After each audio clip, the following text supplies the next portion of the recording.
Hola, hola, soy Jessie y esto es Leerme, donde cada palabra respira. Hoy vamos a dar continuación al libro ¿Dónde están las monedas? Del licenciado en Psicología Español, Joan Garriga Bacardi. Bienvenidos. Breve ensayo sobre el cuento de las monedas. Espero que esta breve historia, como sucede con la mayoría de los cuentos, te haya resultado evocadora. Sus muchas ramas de significado pueden haber tocado alguna fibra de tu ser y haberte provocado tristeza o alegría, rabia o por el contrario, paz interior.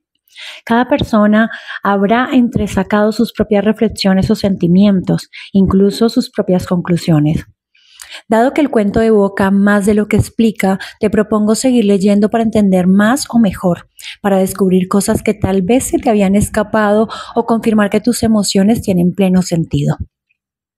Aunque este breve ensayo no es necesario para disfrutar y aprender de dónde están las monedas, el cuento funciona por sí solo, me atrevería a decir que en esta especie de anexo explicativo encontrarás una clarificación y un desarrollo de sus mensajes, de sus enseñanzas principales, de su moraleja. En fin, aunque se trate de una moraleja desprovista de moral, valga la paradoja, pues no se trata de adiestrar a nadie en un comportamiento u otro, sino de ofrecer caminos de reflexión y entendimiento que promuevan mayor felicidad en nuestras relaciones.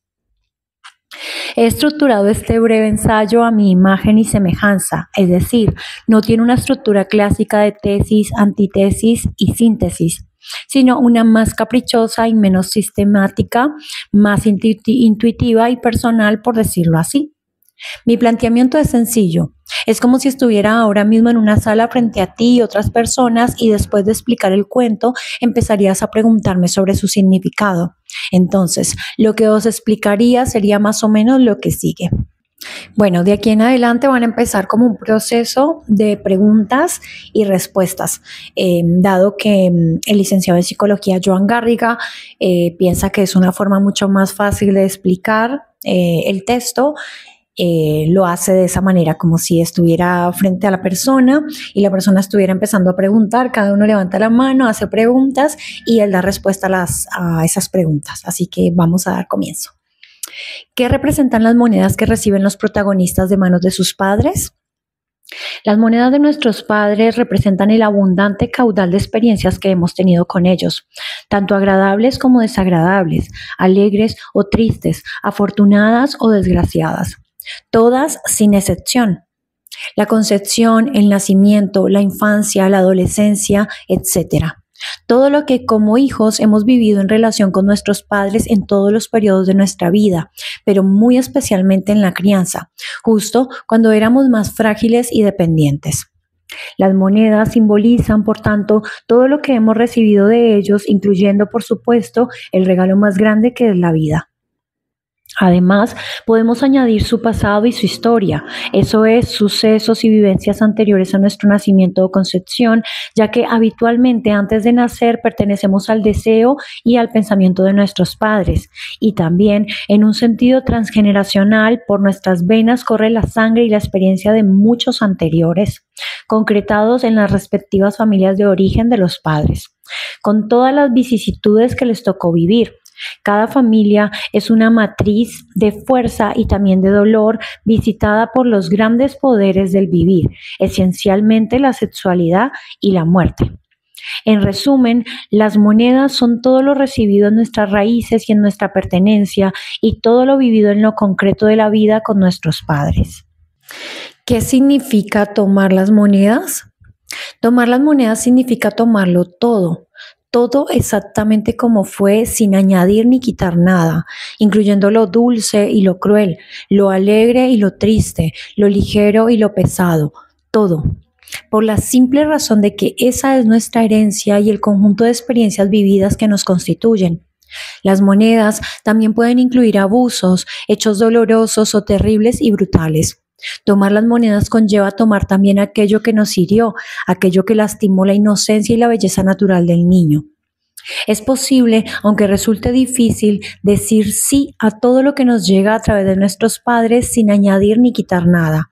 Podemos tomarlo tal y como nos ha llegado, con todas sus consecuencias, sin dejar de seguir nuestro propio camino, cumpliendo con el trayecto personal y teniendo el coraje de transformar los pesares en recursos.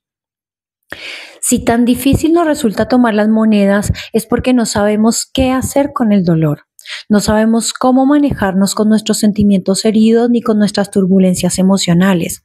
Así, cerramos los ojos y el corazón y nos inventamos un mundo soportable que nos permita seguir adelante.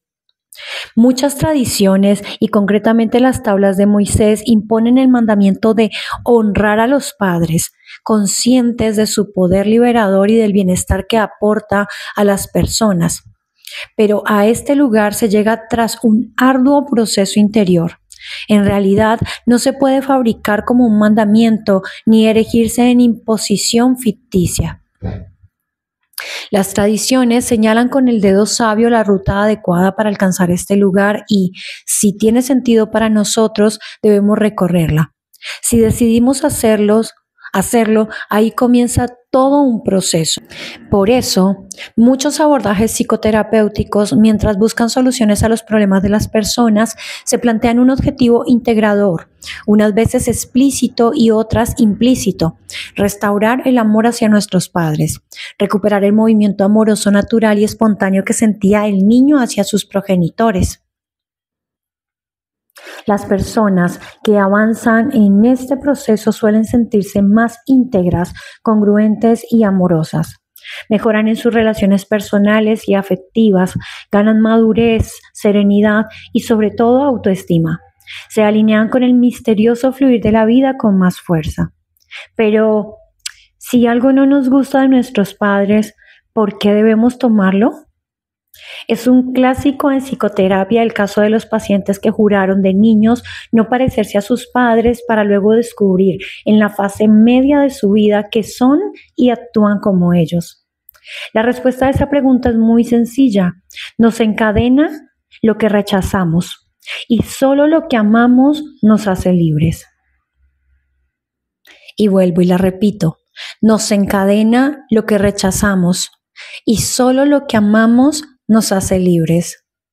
Por eso es importante tomar conciencia de lo que rechazamos para investigarlo a fondo en nuestro interior y hacer espacio a todos los componentes emocionales que sobrevengan hasta que se complete el proceso hacia la paz. Es cierto que muchos problemas se originan por heridas de amor, por traumas y por lo terrible de lo vivido. Esto configuraría una primera línea argumental. Pero adentrándonos en una segunda línea argumental, es importante no olvidar algo aún más profundo. Tenemos problemas porque amamos mal. Si miramos sin prejuicios el alma familiar y las dinámicas del niño, encontramos que éste se inserta en su sistema familiar de forma que ama incondicionalmente, suceda lo que suceda. Simplemente es un programa biológico que activa todos los resortes emocionales.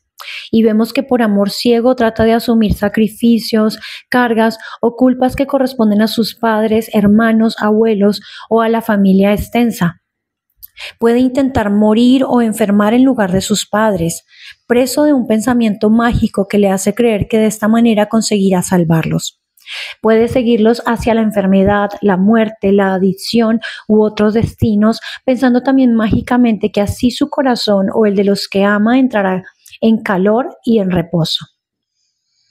Incluso, en casos de abusos, llegamos a ver que un hijo o una hija puede tratar de consolar la desesperación o soledad de uno de los padres, implicándose o tomando el lugar del otro progenitor. Son dinámicas que muestran el poder de los vínculos y la dignidad del amor entre las personas. El enfoque sistémico nos enseña que, además de tener una identidad individual, formamos parte de un colectivo mayor.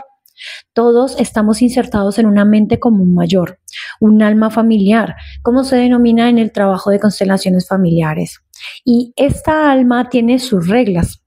Una de ellas es amar a nuestros padres y combatir la debilidad de sacrificarnos por nuestros mayores creyendo falsamente que así los anidamos. Cumplir esta norma es el principio de continuas olas de bienestar y genuino sostén en la vida. Como enseña Bert Hellinger, creador de las constelaciones familiares, el amor crece con el orden. Lo necesita para fluir con dicha. Y el orden sugiere su geometría y su jerarquía. Que los padres sean padres y grandes y que den principalmente la vida. Y que los hijos sean hijos y tomen. Que los hijos no se inmiscuyan en los asuntos de sus mayores. Que los hijos honren a sus padres, principalmente haciendo algo bueno con su vida y, por tanto, renunciando a las implicaciones trágicas con las que sufrieron antes o fueron desterrados del amor familiar. Deben abandonar la tendencia a repetir los destinos fatales presentes en todas las familias. Tenemos que reconocer que el amor bueno, el amor que ayuda de verdad, es el amor que mira, ve a los demás y es capaz de respetar sus dificultades. Sobre todo, es el amor que puede ver en los ojos de los seres que ama, especialmente en los de sus padres, el deseo de que su hijo esté bien y crezca libre y feliz. Ningún problema de los hijos ayuda a los padres. Solo de este modo se respeta el orden y puede fluir el amor que libera. ¿Qué obstáculos me puedo encontrar en ese proceso de recuperación del amor hacia mis padres? Hay dos discursos que tratan de explicar los principales obstáculos que encuentra este movimiento amoroso natural y espontáneo hacia nuestros antecesores para fluir. El primero nos dice que tenemos problemas porque no fuimos bien o suficientemente queridos como hijos. En contraste y complementariamente, el segundo defiende que el conflicto está en amar de una manera infantil, ciega y mágica, algo que nos lleva a implicarnos trágicamente en el destino y las dificultades de aquellos que forman parte de nuestra red de vínculos, ya sean los padres o la familia en un sentido más estricto. Sobre el primero me gusta decir en mis talleres y grupos que lo importante no es tanto el hecho de que no nos hayan querido o no nos hayan querido suficientemente bien, la percepción de si somos amados o no es muy variable y subjetiva, sino si nosotros seguimos amando o no. El malestar, la angustia, el infierno, la caída o como quiera llamarse, no es tanto el hecho de no haber recibido el amor de afuera, sino la falta de amor hacia los demás que sentimos dentro de nosotros. Ya Seneca cuenta en sus cartas de Lucilo que no puedes ser feliz cuando vives solo para ti, cuando todo lo haces en tu propio interés. En verdad, solo vives para ti cuando vives para los demás. Lo que nos cura es abrazar en nuestro corazón a nuestros padres y no tanto ser abrazados por ellos. Esto último está bien, claro, pero no es el objetivo. Lo esencial es que abracemos y que en este abrazo acojamos a los demás, a la vida tal como es, a los hechos, a nosotros mismos. Abrazar es un movimiento espiritual, es decir, sí a la existencia, a lo que esta trae y requiere en cada momento, porque los padres son los representantes de la existencia. A través de ellos se ha manifestado la vida y nosotros podemos cuidarla. La contraseña para las puertas del paraíso se compone de una simple sílaba, sí. Una de las enseñanzas cardinales de las tradiciones de sabiduría es que sufrimos cuando nos oponemos, que el malestar se nutre de resistencias. Me gustaría explicarte una curiosidad. Resulta que en muchos grupos he improvisado una encuesta preguntando quiénes no se sintieron suficientemente o bien queridos por sus padres. ¿Te imaginas el resultado? Sí, suelen levantar la mano muchos.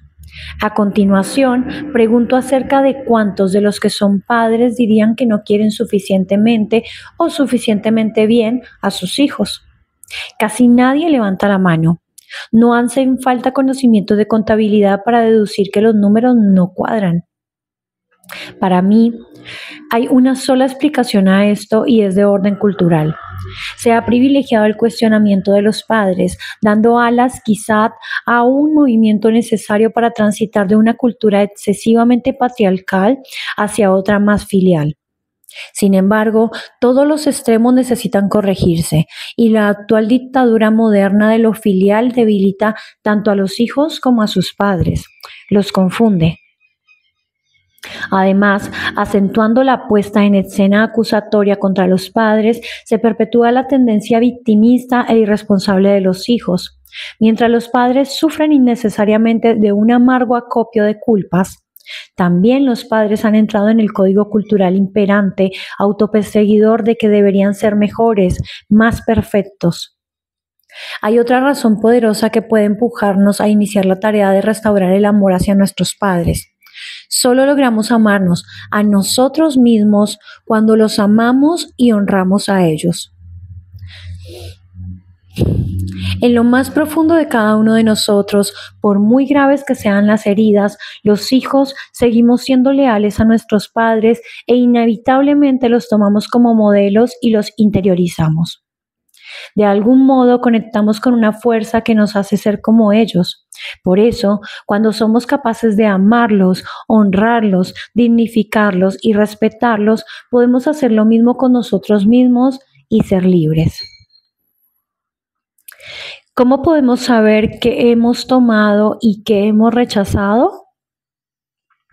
Se puede reconocer lo que no hemos tomado de nuestros padres a través de unos pocos, 6, 8 o como mucho 12 recuerdos a modo de imágenes dolorosas de nuestra infancia que una y otra vez asaltan nuestros pensamientos, tensándonos y haciéndonos sentir de nuevo indefensos o rabiosos o apenados o abandonados o lo que fuera, produciendo un mal trago para el cuerpo. Muchas personas conservan imágenes muy vívidas de sucesos difíciles y en cambio olvidan centenares de momentos en los que fueron considerados, cuidados, alimentados, queridos, tomados en brazos, etc. Y sin cuidados no hay vida, no se logra vivir.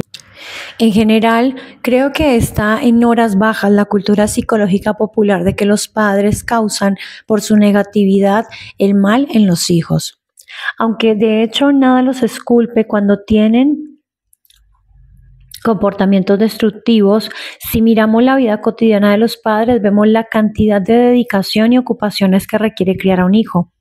Por lo demás, lo más común es que los padres deseen espontáneamente que los hijos estén felices. La cuestión es cómo tomar las monedas difíciles porque incluyen lo doloroso. Boris Cyrulnik, creador del concepto de la resiliencia, tan de actualidad últimamente, muestra el poder que tienen algunas personas de recuperarse de graves heridas y traumas emocionales. Aunque somos mamíferos sensibles que sufrimos ante la falta de amor y de respeto o por los hechos y los reveses terribles de la vida, muertes, pérdidas, desdichas, también estamos asistidos por la fuerza de la vida y por un amor eterno presente en cada uno de nosotros, sea cual sea el rumbo y la forma que elijamos para vivir.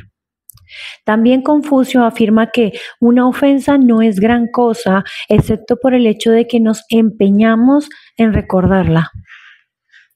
Y repito, Confucio afirma que una ofensa no es gran cosa, excepto por el hecho de que nos empeñamos en recordarla. Sin embargo, es común que construyamos nuestra vida en función de recuerdos, algunos de ellos traumáticos que resultan meras transformaciones de aquello que vivimos en su día. Recuerdos que quedan muy lejos de la realidad o que la distorsionan más o menos y que nos distancian de nuestro presente, nuestro único sostén. Y es que el único lugar posible donde podemos vivir es el presente. Y estas imágenes y sensaciones ocurrieron allá y entonces. Pertenecen a otro tiempo y momento, de manera que una herida no es gran cosa, excepto si nos empeñamos en recordarla. Y repito, de manera que una herida no es gran cosa, excepto si nos empeñamos en recordarla. Esto es cierto y falso al mismo tiempo. Aunque con la mente lográramos olvidar ciertas imágenes, en el cuerpo quedan registradas todas nuestras vivencias y este actúa como una especie de receptáculo y de regulador emocional que procura sobrevivir y minimizar los daños al precio de tensarse, congelarse, inhibirse, camuflar ciertos sentimientos, ocultar otros, modificar pautas respiratorias. Somos seres que se nutren de experiencias y que funcionamos a distintos niveles. Por un lado está el pensamiento verbal y racional y por el otro la imaginación, las emociones, las sensaciones físicas, la postura, pautas corporales, etc. El cuerpo recuerda y registra, y en cada persona convive el cuerpo del que fue ayer y antes de ayer, y del que fue a los 15 años y a los 2.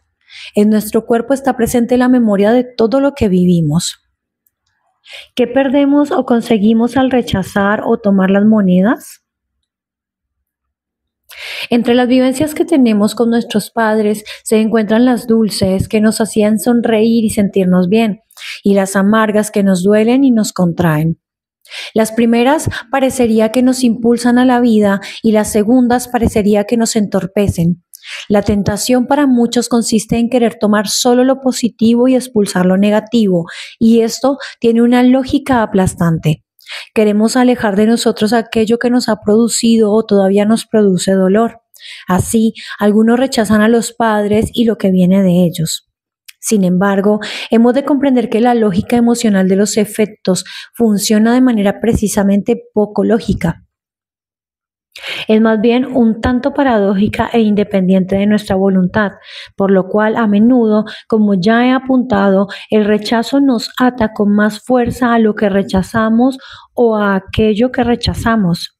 Y repito, el rechazo nos ata con más fuerza a lo que rechazamos o a aquellos que rechazamos. Para bien o para mal, no gobernamos los afectos con nuestra mera voluntad. El lenguaje del corazón se describe con otro ritmo, sutil, rotundo y apasionado, difícilmente cuadriculado. De este modo, muchos que no toman sus monedas y permanecen en la queja o el resentimiento, luego de mayores se comportan como sus padres o reproducen comportamientos dañinos iguales a los recibidos. Lo que verdaderamente ayuda es realizar el proceso de aceptar también lo que fue difícil y con ello quizás hacernos más fuertes o más sabios. Es decir, también lo que parece negativo está al servicio de la vida y podemos aprovecharlo a nuestro favor. Y repito, también lo que parece negativo está al servicio de la vida y podemos aprovecharlo a nuestro favor. También lo doloroso nos puede hacer más plenamente humanos. Por ejemplo, algunas personas que sufrieron graves pérdidas o traumas con sus padres se sobreponen bien y construyen una vida con alegría y mucho sentido. A la inversa, hay personas que, amparándose en pequeñas frustraciones con sus padres, se creen con derecho a tener una vida mermada o penitencial y culpan a sus padres para justificar sus errores o sus fracasos. Debemos saber que nada nos impide desarrollarnos bien y que del pasado conservamos meramente las cenizas en forma de imágenes mentales recordadas, que podemos transformarlas y ponernos en paz con lo que fue, con lo que recordamos de ellos al menos, y abrirnos al presente, al lugar y el tiempo del verdadero fuego del vivir. En general, las personas que realizan el proceso interior de tomar sus monedas y ponerse en paz con sus padres y con su historia se sienten mejor en su piel, establecen relaciones más fáciles, adultas y fluidas y aportan a la vida lo que tienen. ¿Qué sucede cuando rechazamos a nuestros padres y aquello que nos han dado, es decir, sus monedas? Las personas que rechazan sus monedas se sienten más vacías y andan esperando que otros o alguna cosa los llene. A veces la pareja, otras los hijos o el trabajo o la riqueza o la justicia o la religión o lo que fuere. Y se resisten a dar lo que tienen para dar a la vida. Muchas son las zanahorias que perseguimos de manera vana a lo largo de la vida, cuando la solución es apearse del burro o literalmente dejar de ser burros y cambiar nuestro punto de vista, dejando así de sufrir y hacer sufrir inútilmente. Si rechazamos, nos debilitamos y, como digo, solemos buscar en los demás lo que nos falta. Y repito, si rechazamos, nos debilitamos y, como digo, solemos buscar en los demás lo que nos falta. En cierto modo, permanecemos como niños tiránicos que decimos a la vida y a nuestros padres cómo deberían ser, en lugar de aprender de lo que es, de tomarlos como son o fueron. La realidad está, por supuesto, para ser modificada y mejorada, y así lo hacemos todos los días. Tratamos de cambiar lo que se puede cambiar, pero de lo que ya fue es mejor hacernos discípulos y tratar de aprender algo que nos sirva ahora. Cuando no aceptamos la realidad de lo que nos ha tocado, en cierto modo también nos negamos a nosotros mismos. Quien niega sus orígenes desdibuja su identidad. Quien amputa una parte de su trayectoria se encuentra eternamente en fuga, intranquilo. Y repito, cuando no aceptamos la realidad de lo que nos ha tocado, en cierto modo también nos negamos a nosotros mismos. Quien niega sus orígenes desdibuja su identidad. Quien amputa una parte de su trayectoria se encuentra eternamente en fuga, intranquilo. Sartre decía, no importa tanto lo que me han hecho, sino lo que yo hago con lo que me han hecho. Y repito, Sartre decía, no importa tanto lo que me han hecho, sino lo que yo hago con lo que me han hecho. Al final, es mejor y más útil que la responsabilidad esté en nuestro tejado y trabajar con nuestra historia para convertirla en aliada, abriéndole nuestro corazón a pesar de las heridas o justamente abriéndonos a ellas. Únicamente logramos trascender lo que aceptamos. Únicamente logramos trascender lo que aceptamos. Pero a veces el rechazo parece que nos da una fuerza especial, ¿verdad? Sí, es cierto. Y podemos cometer el error de pensar que esa fuerza es la verdadera fuerza de la vida, pues es de tal magnitud aparente que es fácil creer que nos bastará con ella para avanzar hacia una vida plena. En realidad, aunque se trata de una fuerza impetuosa, apasionada e intensa, puede tomar muchos rostros y se nutre de su propio combustible emocional. Victimismo, queja, sollozo, resentimiento, sed de justicia, rencor, venganza, hedonismo, perfeccionismo, vanidad, orgullo, etc. Es una fuerza enorme que configura el paisaje del sufrimiento humano. Como se dice en el cuento, representa una inmensa galería de personajes y posturas existenciales sobre las que las personas tratamos de sostenernos cuando carecemos del coraje y de la humildad suficiente para asumir nuestras heridas, nuestras bendiciones, para apoyarnos en la realidad tal como es, en nuestros padres, tal como son. Esta fuerza es intensa, ciega e impetuosa porque es falsa. Y es falsa porque no procede de la realidad, sino de la oposición y de la negación de esta. Es una fuerza que nos hace creer que se nos deben compensar nuestras carencias y que por nuestro sufrimiento somos merecedores de ciertos derechos. Pero hay algo que debemos aprender. Ningún sufrimiento concede derechos. Ninguna postura existencial edificada sobre heridas concede merecimientos. Como se afirma en el relato, el único sentido de este sufrimiento, que no es dolor, es hacer sufrir a los demás, ya que únicamente el dolor genuino despierta la compasión. Y repito, como se afirma en el relato, el único sentido de este sufrimiento, que no es dolor, es hacer sufrir a los demás, ya que únicamente el dolor genuino despierta la compasión. ¿Por qué no es adecuado buscar en otros aquello que no obtuvimos en el seno familiar, es decir, cubrir con otros nuestras carencias afectivas? Porque será como intentar abrir una puerta con un martillo en lugar de con una llave. Con el martillo a lo mejor podemos abrirla, pero la romperemos y no volverá a servir como puerta. Y también por otra razón que aprendí de los muchos casos que he visto como terapeuta. Porque esos afectos, aun siendo muy sentidos, nunca pueden sustituir de verdad a otros afectos. Un afecto no sustituye a otro, como una persona no puede sustituir a otra en nuestro corazón. Por ejemplo, una versión clásica y común del enamoramiento consiste en esperar que el otro tenga aquello que uno no tomó de los padres y nos lo dé. Cuando es solo un poquito, quizás puede funcionar. Sin embargo, cuando es mucho, resulta demasiado e imposible. Reconozco que es formidable cuando uno recupera la esperanza de que en algún lugar podrá alcanzar las tan preciadas monedas, pero esta es una esperanza vana, porque de hecho el otro o la otra solo pueden dar aquello que tienen y les corresponde por su posición, aun queriéndolo dar todo y amando plenamente. Una pareja es una pareja o, como se dice en el cuento, una relación entre adultos fundada en la igualdad de rango, el intercambio equilibrado y la sexualidad. Es una relación contractual y no incondicional. Hace que las personas se despidan de la infancia. Igual sucede con los hijos. No podemos esperar de ellos lo que no pueden darnos. Sin embargo, algunos padres sí esperan que sus hijos cubran sus carencias y ejercen un chantaje emocional inconsciente sobre ellos, lo cual hace muy difícil a esos hijos independizarse y liberarse de ese lazo insano. Crean vínculos especiales con sus hijos o hijas cuando a ellos les basta con un vínculo normal. Tienen suficiente con sentirse cuidados, queridos, pertenecientes y libres. Nada más. Un hijo o hija especial se distingue porque de manera inconsciente su padre o madre están convencidos de que tiene las monedas que necesita. Entonces se relacionan con este hijo de una manera especial, llena de expectativas.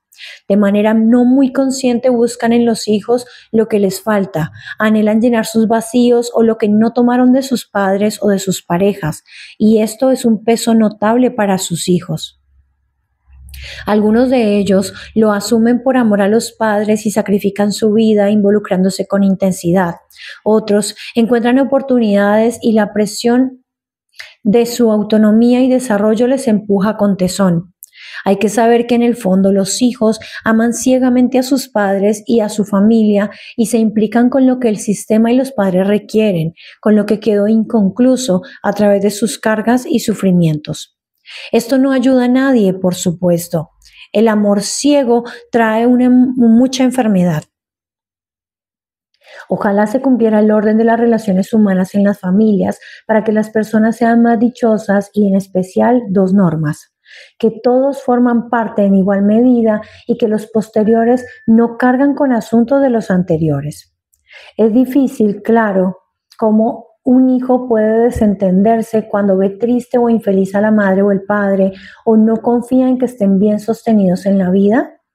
Lo que ayuda es que el hijo pueda aclarar los enredos y respetar el destino de los padres y saber que no le corresponde tener las monedas que a los padres les faltan, ni ser padre o madre de sus padres, ni responsable de la felicidad o la vida de sus padres, etc.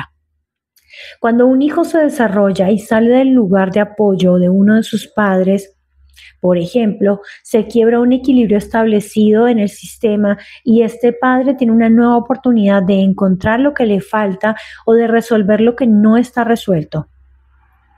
A veces, por ejemplo, los padres perdieron muy pronto a sus padres o tienen penas no aclaradas. Todo esto tiene que quedar con ellos para que lo puedan integrar y así se les respeta y se les toma tal como son, incluidas sus dificultades. Volviendo a la pregunta, la respuesta es que nadie puede dar algo que no tiene ni le corresponde. Por eso, cuando se está buscando en el lugar equivocado, la pareja puede seguir o no, pero no sigue el bienestar. Las asociaciones, las amistades y relaciones cercanas pueden seguir o no, pero no sigue el crecimiento y la sonrisa compartida. Para muchos es una oportunidad para cambiar, para preguntarse de nuevo. Para otros, no. A veces incluso se actualiza con redoblado impulso el rostro cegado del hijo cuando deja la casa de los padres. Eso le puede llevar a aumentar su empecinamiento, a reactivar las razones, los rencores y los argumentos, por mucho que le hagan más infeliz.